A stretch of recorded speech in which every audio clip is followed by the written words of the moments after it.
कराची में मुख्तियार कार मंगो पीर एजाज अली चांडियो जे वारसन सां मिठियाणी में ताज़ियत जो सिलसिलो जारी आहे। मुख्तियार कार जे क़त्ल जो केस दाख़िल कयो वियो। वाक़े ख़िलाफ़ अॼु बि मुख़्तलिफ़ शहरनि में एहतजाज कया विया। SS न्यूज़ जे नुमाइंदनि मूजिबि मिठियाणी में सियासी समाजी तोड़े इलाइक़े जा केतिराई मोज़िज़ शहीद मुख्तियार कार एजाज अली चांडियो जे तॾे ते पहुता।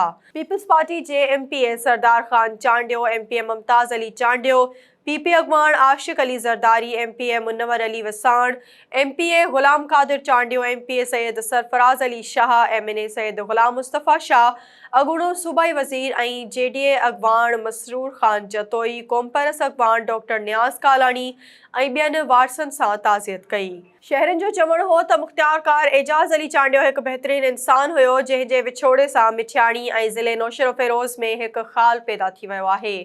MPA मुमताज़ अली चांडियो जो चवणु आहे त वाक़े जा 3 जवाबदार गिरफ़्तार कया विया आहिनि। ॿियनि जवाबदारनि खे बि जल्द गिरफ़्तार कयो वेंदो।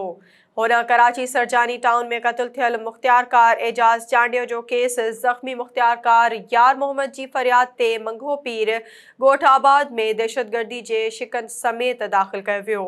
केस में 7 जवाबदारनि अमान, नबी बख्श, बख्त शेर, बिलावल, शेर अली ऐं नदीम खे नामज़द कयो वियो आहे।